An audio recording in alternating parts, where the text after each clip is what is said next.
Leve a palavra da fé para o meu povo no Brasil e os liberte. Hoje eu quero apresentar para você Bud Leroy Wright.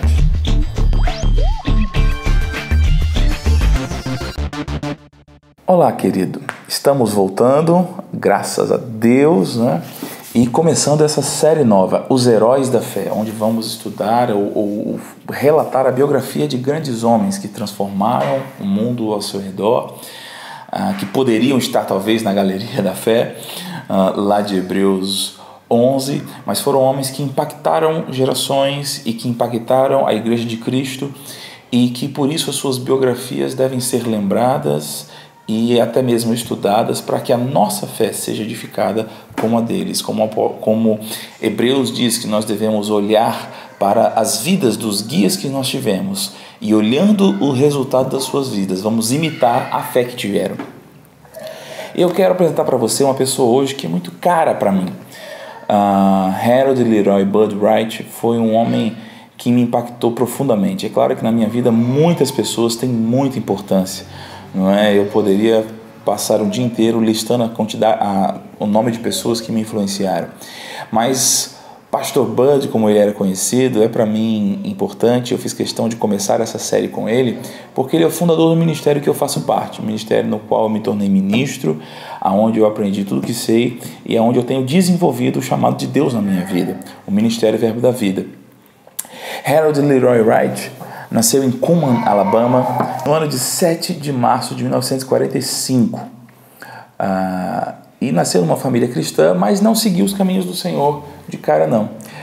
Foi alguém que viveu a sua vida de forma intensa, se tornou caminhoneiro no Alabama, e como ele mesmo dizia, ele gostava de pecar. Mas em 1972, ele entrega a sua vida a Jesus e confessa Jesus como o Senhor da sua vida. E rapidamente ele percebe o chamado de Deus para ser ministro da palavra. E no ministério da qual ele fazia parte, ele começa a se envolver, ele se tornar ministro naquela denominação. Mas ele narra que era uma denominação muito religiosa, muito voltada a dogmas e crenças que não estavam tão alinhadas com a palavra de Deus. Pastor Bud sempre falava que ele tinha um tio que o incentivava a buscar mais a palavra de Deus, a buscar a revelação da palavra de Deus, mas ele travava grandes brigas com esse tio, porque ele era muito ferrenho, e se você conhecer o Pastor Bud, você sabe que o Pastor Bud era um homem muito sério em tudo que ele cria, certo ou errado, ele era firme, e não era fácil demovê-lo das suas convicções. Então esse tio incentivava ele, mas ele não levava muito a sério. Certa vez mesmo esse tio disse: Bud, eu vou orar por você. E ele disse: tá bom, tio, amém, pode orar. Foi então que ele narra que recebeu desse tio um livro sobre interpretação bíblica, o que muito me alegra, porque hoje eu me tornei o professor de hermenêutica no ministério do Pastor Bud. Então saber que muito do que aconteceu aqui tem a ver com a matéria que eu leciono me traz uma grande alegria. Quando o Pastor Bud começou a ler esse livro, ele percebeu que cria em muita coisa que não fazia sentido, que não estava de fato alinhado com as Escrituras e que precisava de uma mudança. Então ele começou a buscar ao Senhor, ele começou a buscar as Escrituras, participar de reuniões de estudo. Foi quando conhece uma jovem chamada Janice Sue Wright, e eles rapidamente se casam porque percebem o chamamento do Senhor.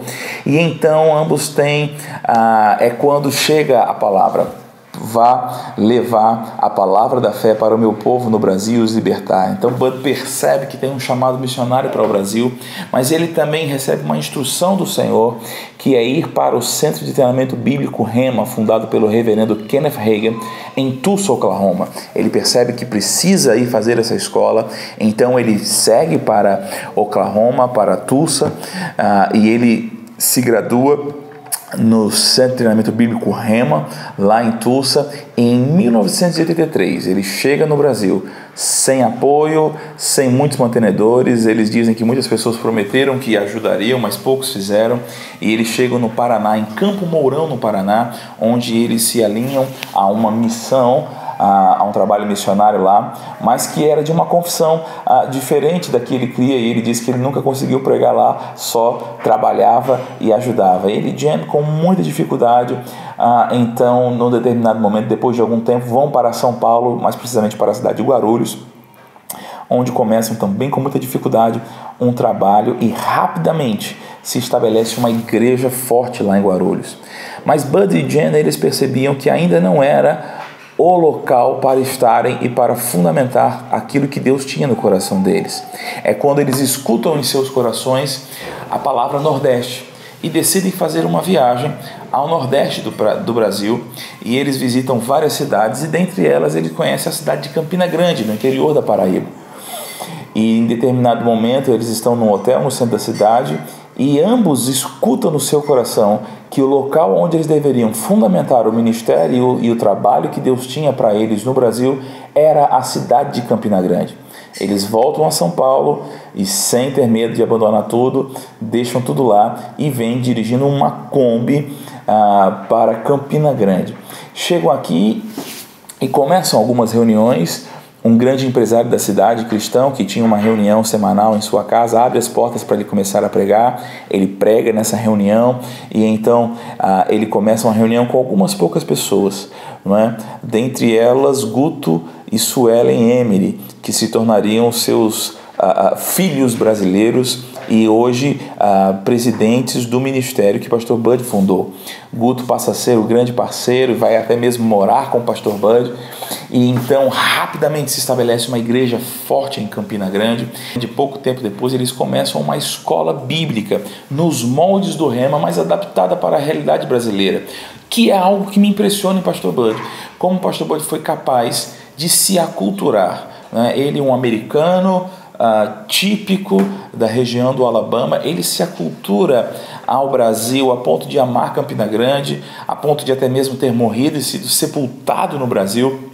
Mas o fato é que ele começa essa escola com muitas das matérias das que ele aprendeu no Rema, mas adaptada à cultura brasileira, o Centro de Treinamento Bíblico Verbo da Vida. E então ele começa esse trabalho e as pessoas formadas começam a se espalhar, e essa palavra começa a se espalhar pelo Nordeste. Também igrejas no Rio de Janeiro, em São Paulo, começam a receber essa escola, essa influência. E então, no ano de 98, o próprio Rema em Tulsa faz o convite para que o Centro de Treinamento Bíblico Verbo da Vida se torne Centro de Treinamento Bíblico Rema Brasil. E essa parceria tem seguido até os dias de hoje. Hoje o Rema no Brasil já conta com mais de 100 escolas e temos mais de 300 igrejas Verbo da Vida no Brasil, por causa de um homem e de uma mulher que não amaram a própria vida, mas seguiram em prol do plano de Deus, semearam a sua vida nessa nação e colheram e tiveram uma grande colheita. E eu tenho certeza o galardão celestial desse casal será glorioso. Você pode acessar mais informações sobre a vida de pastor Bud no portal Verbo da Vida, verbodavida.com, e fica ligado porque em breve será lançado pela Rema Brasil Publicações a biografia do pastor Bud, e você precisa ler esse material porque ele vai edificar profundamente a sua vida. Seja abençoado, meu querido.